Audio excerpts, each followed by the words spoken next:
James, who had been kind while we were dating, began verbally abusing me and Katie after we were married. I put up with their abuse while continuing to save money for college for Katie. Eventually, the college acceptance letter arrived and we decided to celebrate, which coincided with James's promotion. When I returned home after shopping, I found that the rubbish bags filled with my books and clothes had been left in the yard. In the bedroom, James, Kathy, and my mother-in-law were throwing my things into rubbish bags. "Hurry up and leave. We can't invite Grandma over because there won't be enough room if you stick around." "Exactly. We don't need a failed wife like that. We'll just take the money for college," James laughed, shrugging his shoulders. "A bottom dweller making $5 an hour. Get out, you useless mother. Bye-bye." Something inside me clicked. "I'll leave." I walked out into the yard and carried the remaining bags of rubbish to the car. Sitting in the driver's seat, tears of frustration overwhelmed me. I bit my lip and vowed in my heart not to let this be the end. Remember this: I am Diane, a 50-year-old housewife. 10 years ago, I met 40-year-old James at work, and we hit it off well. When we worked together, James, cheerful and bright, seemed dazzling to an introvert like me. When he proposed to me, I was confused and wondered if I was good enough. During one of our dates, he revealed that he had an 8-year-old daughter, Katie. I was surprised to learn he was divorced, but soon fell in love with Katie, who was affectionate and innocent. After a nervous introduction, our modest wedding went smoothly and our married life got off to a good start. However, the happy days did not last long. During my student days, I lost my parents to illness and was brought up by my uncle and his wife, who were in business. Accepting the offer, I introduced James to them. After receiving their blessing for the marriage, we visited James's parents to welcome them. Upon learning that I had been raised by my uncle and his wife, my mother-in-law seemed visibly unhappy. Perhaps for this reason, she started making snide remarks about me after we were married. She'd come round out of the blue and pick on everything. "Diane, there was a hair on the stairs in the corner. The bathroom mirror is dirty. Don't you wash it every day?" And she often scolded me. "It's outrageous that you work, even though you have a small child. Everyone works these days, even with small children." I switched to part-time work so that I could be home when Katie came home from school. But when I gently objected, my mother-in-law lashed out at me. "How dare you talk to your mother-in-law, you cheeky wife?" I never asked why they divorced, but I could surmise that it was probably because of her nagging. "Come on, Mum. If we both worked, we could save for college for Katie quicker." But over the years, James, like his mother, started verbally abusing me, too. "You come home from work in the middle of the day and cook a meal like this? Don't you want to comfort your tired husband? I'm sorry, but it's tough to prepare 3 side dishes every day, besides the main. You just want to slack off. Everyone manages to do it." My mother-in-law, who was a full-time housewife, never used store-bought prepared foods and forbade me from using them as well. So I found time to prepare meals in advance, late at night, or on weekends when the family was asleep. Just when I thought the issue was resolved, James started insisting on bringing lunch from home to save money, which, of course, I had to prepare, and he found fault with that, too. The lunchbox contains frozen food, and the main dish is leftovers. "You're cutting corners too much. Preparing all the small dishes from scratch is hard. Don't talk back. You're the wife. You know I hate pre-prepared meals. Are you trying to annoy me?" "No more frozen or ready-made meals from now on," Diane protested. "But it's the wife's job to think about the family's health and prepare meals. Do you want to make me and Katie sick? You're terrible." "I'm sorry, I understand. I'll do as you say from now on." Arguing back would only lead to hours of nagging, so it seemed better to comply quietly. It meant less time for myself, but it couldn't be helped. Secretly, I had a hobby that brought me joy. After James and Katie went to bed, I would jot down various ideas in a notebook, imagining what it would be like if such things existed. This hobby, which I kept a secret from them, was a great stress reliever.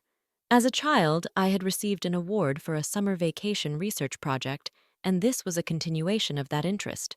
Dealing with complaints wasn't limited to my mother-in-law and James. Initially, Katie seemed like an innocent and adorable child, but as she entered upper elementary school, she began to act selfishly.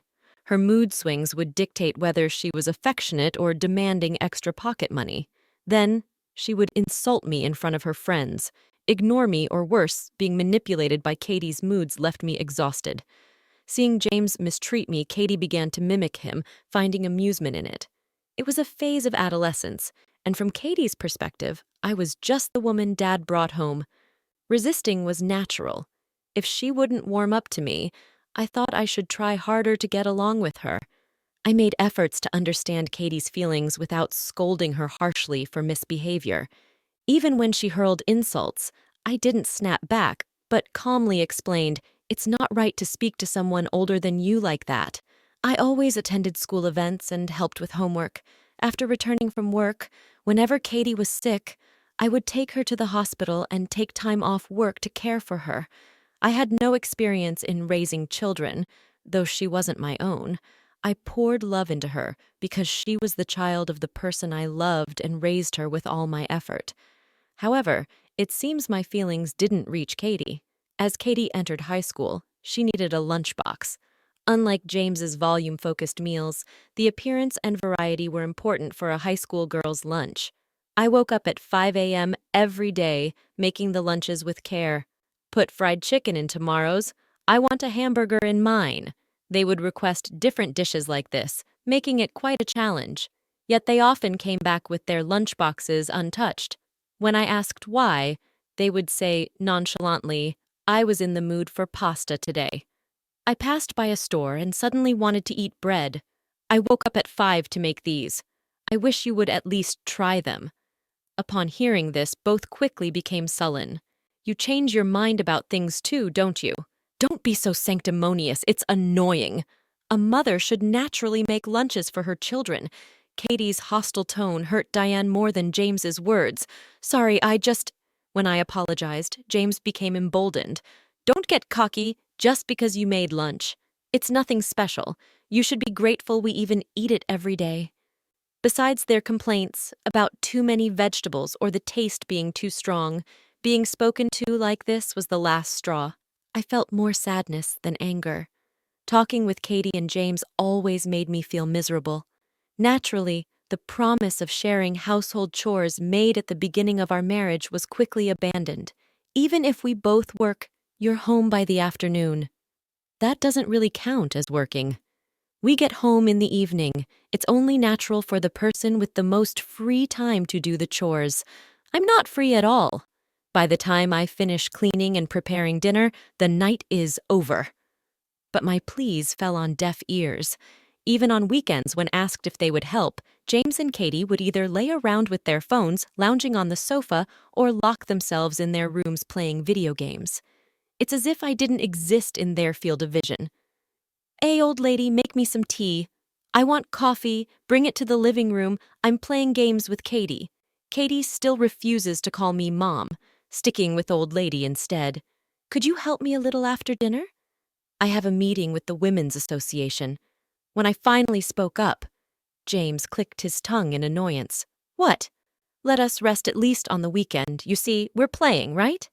Do you intend to disturb our parent-child bonding?"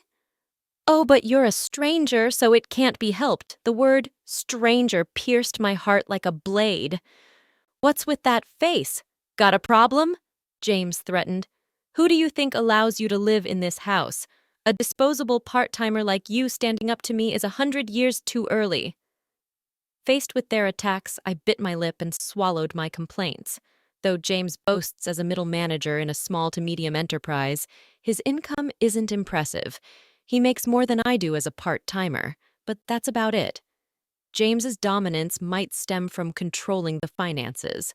Before our marriage, I mentioned, "I'm not confident in managing finances." "Then I'll handle it. That way, you can relax." Fooled by his cheerful smile, I agreed to hand over my salary to him. He would allocate funds from our combined incomes for living expenses and Katie's college fund. Despite his salary increasing over the years, our living expenses somehow decreased. Lately, I've been given only $11,000. Half goes to saving for college fees, and the rest covers food, daily necessities, and miscellaneous expenses. I need at least $500 more, and I want some pocket money for myself. A housewife doesn't need pocket money. Put the $500 for Katie's education into the account first. I'll check every month. I stood my ground against James. James, you often buy luxury watches and brand suits. You nag me about saving money and are stingy with it. You seem to give Katie a lot of pocket money. Why can't I buy what I want? I desperately appealed to James. I work too. It's ridiculous to need my husband's permission to buy clothes or go to the hair salon. Both me and Katie have our social obligations. You don't need to keep up with mommy friends. Dressing up is just a waste of money for you. Katie also joined in, looking pleased to participate. Children cost money. Stop complaining, then I'll increase my working hours. The extra can be my pocket money, right? James was shocked. That's out of the question. You can't even manage household duties perfectly as it is. What if you neglect them even more? Mom would definitely oppose it. Mentioning his mother, I gave up on arguing. It's difficult for someone as timid and inarticulate as me to stand up to the three of them, yet I harbored a faint hope. Maybe if Katie gets into college and enjoys campus life, her attitude towards me will soften. Seeing Katie happily going to college with the money I saved, perhaps James would respect me more than before. But my hopes were dashed as easily as they were formed. When the heat of the day began to increase, Katie's acceptance letter arrived. A few days later, James came home with news that made Katie cheer. "Dad, you're becoming a manager. That's so cool. I got the provisional notice, but now it's confirmed. My salary and bonus are going to skyrocket." I listened with a disheartened feeling. I knew not a penny would come my way. I was certain I would still be forced to economize as before. Yay, buy me an awesome bag to celebrate. Of course. Let's invite Mom over tomorrow for a celebration dinner. Diane, prepare a feast. All homemade, of course. Watching James and Katie call my mother-in-law, I sighed quietly. But well, this time it seemed like I might be able to spend some peaceful time without any snide remarks. The next day, I went to the supermarket to buy ingredients for steak and soup. Despite the rainy weather, Katie and James were in high spirits from the morning. When I arrived home and got out of the car, I glanced at the yard and tilted my head in confusion. A garbage bag, open and beaten by the rain, was left out. It wasn't there when we left. A bad feeling washed over me as I approached the garbage bag. I was shocked. Inside were my clothes. I quickly tied the bag and entered the house to confront James and Katie, only to find my mother-in-law's shoes at the entrance. Hearing noises from the upstairs bedroom, I rushed up the stairs to find James, Katie, and my mother-in-law cheerfully stuffing my books and clothes into garbage bags. "What are you doing?" "Oh, you're back. As you can see, we're throwing out trash. The old lady's stuff is all cheap stuff, huh?" As they continued their task, I snatched the garbage bag from them. "Stop! Don't do this without asking me. It's okay. You're no longer needed." "What?" The three of them excitedly raised their voices at me. Me, who was looking bewildered. "We've already paid the entrance fee for college, right? And we've saved up the $770,000 for 4 years of tuition. Your role as an ATM is over." Amazing how you saved up with just a $5 per hour wage. It's all thanks to me, forcing you to save. I stared at James, puffing out his chest with astonishment. Why was he speaking as if it were his own achievement? James continued speaking full of pride. "After kicking out the previous wife, I wanted to bring Mom here. But first, we thought of saving up for college. Finding a submissive woman to save up would mean Katie and I wouldn't need to save. You seemed submissive enough and just right to double as a housemaid. But Dad, you were wrong." Katie puffed out her cheeks. "She couldn't do the housework perfectly, and she lectured me even though she's an outsider. Totally useless." My mother-in-law glared at me in agreement. "We married you, a parentless older woman. You should be more grateful to James instead of always complaining." The three surrounded me, saying whatever they wanted. "So hurry up and leave. We can't have Grandma move in with you hogging the rooms." "Exactly! We don't need a failed wife. We'll just take the money." Pushing the garbage bag toward me, James smirked. "The bottom dweller earning $5 per hour. Get out, useless mother. Bye-bye." Something inside me snapped then. "I'll leave." I grabbed my valuables, transferred my clothes and books from the garbage bags to a suitcase, and left the room, heading to the yard. I also moved the rain-soaked garbage bags to the car. Sitting in the driver's seat, tears of frustration spilled over. James never had any affection for me. To be treated as nothing more than a housekeeper and ATM, how much more could they belittle me? I was furious. Biting my lip, I vowed in my heart not to let this be the end. Remember this. Eager to escape from those three, I drove a short distance before pulling over to call my uncle. Without revealing too much, I poured out everything, and my uncle, furious, immediately arranged for an empty room in a singles dormitory for me to use until I found a place to move. I decided to accept his kindness. Fortunately, only my clothes got wet in the rain, so I dried them at a laundromat near the dorm and carried them to my room. As I stored my clothes in the chest of drawers and organized my valuables, I began to feel slightly more at peace. During our relationship, James had been truly kind, and I believed I was cherished. Even after his attitude changed post-marriage, I kept telling myself, he's really a kind person. Things will go back to how they were with Katie, I thought. We just need time to get along. And with my mother-in-law, it's natural for in-laws to clash. Being faced with reality, I finally woke up. No matter how much I tried to make amends or the effort I put in, it was futile with people like them. They would pay for trampling over my feelings. First, I visited my uncle's company to ask for a referral to a good lawyer. I went to the city office to pick up divorce papers and completed various procedures. Eventually, I received a message from James stating, "I've filed for divorce." After I left, neither Katie nor my mother-in-law bothered to call, perhaps enjoying their life without the nuisance. A month of peaceful days passed until James contacted me again. I was working on my computer when I saw his name on my phone screen and decided to ignore it. I had been expecting his call, but I was busy. I let it go to voicemail. Soon, James's tearful voice came through. "Diane, please answer the phone. Something terrible has happened." After the call ended, my phone kept ringing persistently. "Hurry up and come out. Help us. It's going to be bad if it stays like this." Repeatedly, he left crying messages on the voicemail and called like a man possessed. Eventually, I gave in and answered the phone. "What do you want, James? What have you done? I'm busy. Can you get to the point?" James hesitated on the other end, taken aback by my sharp tone. Well, I called Katie's college." Sniffling, James shared his concern. "Then they said she has withdrawn her enrollment. So she is not a student here. What's going on?" "Exactly as they said," I stated matter-of-factly. "I canceled the enrollment. The prep money's gone, but they refunded the tuition fees to my account, which helps a lot." "Withdrawal? Don't make decisions on your own," James yelled at me. "Poor girl, she worked hard to get into college." "Oh, really? I didn't know," Diane mocked. "With the allowance you gave her, she was busy going to nightclubs and attending rock concerts until morning. Hardly the behavior of a student, that is." James stumbled over his words. "I've never seen her study once, so you chose a college where money would do the talking, right? She studied when you weren't looking. College isn't just about studying."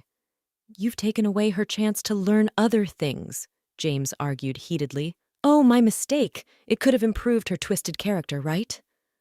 After I returned his statement with heavy sarcasm, James asked in bewilderment, "Why are you doing this? Do you have a grudge against us? She told me to get out, called me a useless mother. Who does she think made her college possible? How do you think I felt, saving up all that money, holding on to such words?" "You're petty. Well, there's money in the account, right?" "Yes." The call abruptly ended. Sighing, I returned to my work on the computer. However, within less than an hour, the phone rang again. Reluctantly answering, I was greeted by a frantic James screaming, "Why can't I withdraw the money from your account?" "So you couldn't." Feigning ignorance, James started to rant and rave. "I was refused at the bank, of course. I changed the account holder's name. You can't just do that." No, Diane, where are you? Who knows? Please change it again." James's voice sounded desperate, almost begging. "Without money, Katie will have trouble enrolling in another college next year. Return Katie's money. Return it. That $70,000 is my money." Diane scoffed at the absurdity. "If you stop all the lavish shopping you do, you should easily afford your beloved daughter's college fees." To the flustered James, I replied with heavy sarcasm, "I need money because I live at the bottom, so the soon-to-be manager or your beloved mother should take care of it." I'll have a better salary as a manager, but I'm drowning in debt. Mom's on a pension, drowning in debt. James hesitated, then admitted. Realizing he didn't want his weaknesses known, James desperately said, Both Mom and I are having a tough time, so please, at least spare us the compensation. Tough, huh? But I'll be claiming compensation properly later. Take care. After emphasizing my point, I hung up. The day after being kicked out, I went to the bank and changed the account holder's name, anticipating James might try to withdraw money upon learning of the college withdrawal. If Katie had been serious about her studies, canceling her college enrollment would have been heartbreaking. But given her carefree lifestyle, I chose this route without hesitation. That night, a voicemail from James arrived, full of insults towards me, which I promptly deleted. Deleted later, through a lawyer introduced by my uncle, when I filed for compensation from James, he predictably resisted. James accused, knowing I don't have money, demanding compensation is just cruel. Why should I even have to pay? I provided for Diane, treated a failed wife kindly, and didn't even cheat. What's there to complain about? Running off with the enrollment money is outrageous. If anything, we should be receiving compensation from you. So I thought I'd wait until James changed his tune. A few months later, I received a call from my sobbing mother-in-law. Diane, please help. Her tone was as imperious as ever. It seems her character will never change, nor does she intend to. Long time no see. What's the matter? Though I could guess the reason, I asked leisurely. They're telling us to vacate this house. Well, it can't be helped. It's my house, after all. Mother-in-law gasped in surprise. Didn't James tell you? When I got a job, my aunt and uncles transferred this house to me. I invited James and Katie, who were living in an apartment at the time, to live with me. So it's in my name. This is the first I've heard of it. She sounded dumbfounded over the phone. Is that so? Well, anyway, my uncle was furious when he found out I was kicked out and said he'd proceed with selling the house. So I'm going along with it. I'm not kind enough to let the people who kicked me out live there for free. So you're really going to sell it? Yes, there's a viewing this weekend, so please move out by then. That's impossible, my mother-in-law shouted. I was kicked out in 10 minutes from my own house. Mother-in-law stumbled over her words. The sale of the house is already decided. It would cause trouble for the real estate agent and the viewers, so please move out soon. Is James there? James seemed to have been listening nearby and took the phone. What do you want? I said with a deep breath and a low voice. Who do you think allowed you to live in that house? James was speechless, and I asked with a half-smile, that's a relief. How does it feel to hear those words? Damn it, I'm not paying any compensation. See if you can get it. I was told to discuss this through a lawyer, I said, with a tone of exasperation. But James continued to yell regardless. You with your low salary plan to leech off compensation, huh? Pathetic. But I'm not paying a cent. Are you sure you want to be so confident? I said this with a mix of disbelief and annoyance. I have plenty of evidence. The abusive words you, Katie, and your mother hurled at me are recorded and noted. While you forced me to economize, you squandered money on luxury goods. There's no escaping this. A mother saving for her child is natural, and a wife should obey her husband. That's right. If you have something to say, earn more than me. They both made a scene with their vulgar attitudes. Return the college funds, thief! If you really don't turn it, we'll sue you. Suit yourself. Enough, both of you.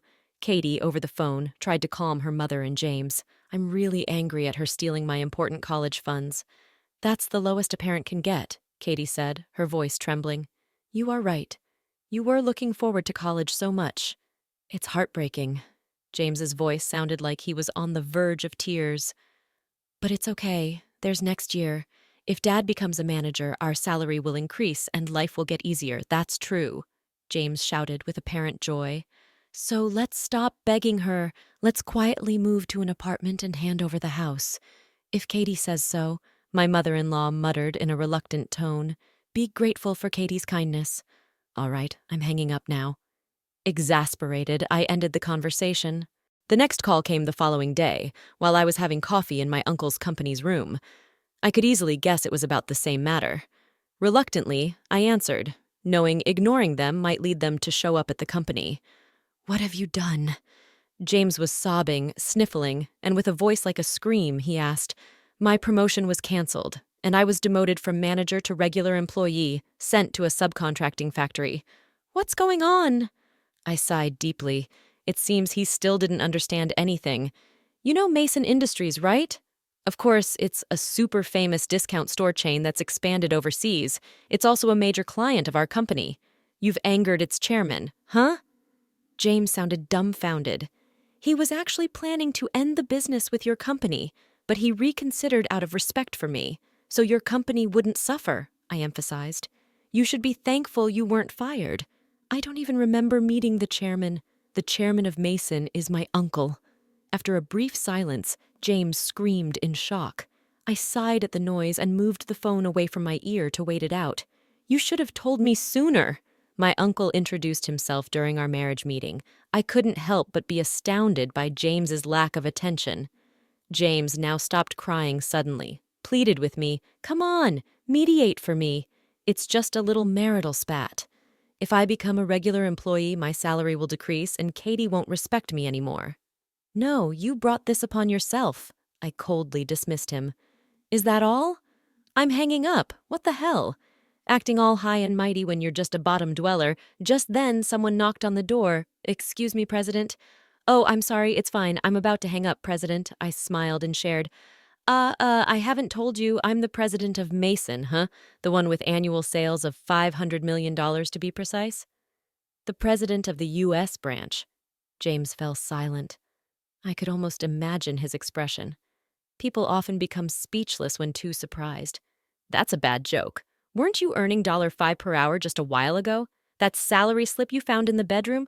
Look at the date. It's from 10 years ago when I first helped out at my uncle's company, I explained, trying to hold back laughter. I kept it as a keepsake. The minimum wage has surpassed $7 now. You really are clueless about America's economic situation, James. Lost for words, soon spat out a resentful remark. Quiet but lucky you. Having a rich relative, even a useless mother, can become a president. Do you think the position of president just falls into your lap because you're a niece? I replied, exasperated. I've been developing product ideas for a while. Some of them were approved in Mason's planning meetings and became hit products. I was recognized for those achievements. You were doing all that behind my back? Do I need your permission for everything? Sighing, I explained the background. I wanted to help my uncle, so I studied business management in college. A few years ago, at his request, I started attending board meetings and management seminars. It's the result of my effort. James fell silent. Katie's college expenses were covered by the royalties from a patented stationery product I developed. Otherwise, it would have been impossible to manage living expenses and savings from my salary alone.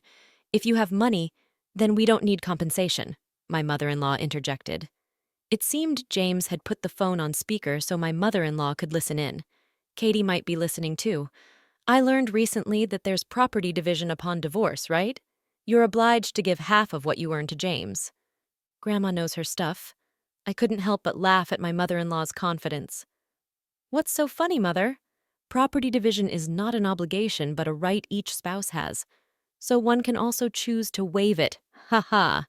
I could almost see my mother-in-law tilting her head in confusion over the phone. I'm refusing it, so not a penny will go to James. We can take it to court if you like, but I'm sure I would win. What? Mom becomes the president of Mason and I get nothing? That's so unfair, I heard Katie's disappointed voice. James Remar, Diane being the husband of a president means you can live in luxury? Forget about pride. This isn't the time, my mother-in-law urged James. James also agrees. Right, Mom? Diane, I apologize for everything. Let's start over. I won't treat you as a housekeeper anymore, Mom. I won't call you useless anymore. So come back. I want a high-rise condo for our next home. Faced with their outrageous demands, my laughter turned into disbelief.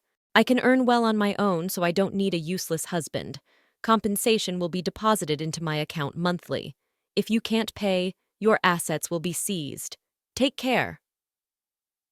Amidst their shouts over the phone, I hung up and blocked James, Katie, and my mother-in-law's contacts. James, who had been showing off at the subcontracting company, ended up being fired after causing trouble.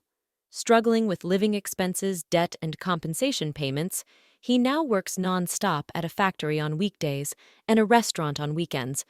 Of course, they had to move out of the house and now live in a rundown apartment with Katie and my mother-in-law. Katie, who planned to enjoy her college life, lost all motivation to study and lazed around at home every day. My mother-in-law, doing no housework, joins Katie in mocking James for his low salary, leading to constant quarrels. Having secretly saved up money, I moved to a luxury high-rise condo and lived a busy life.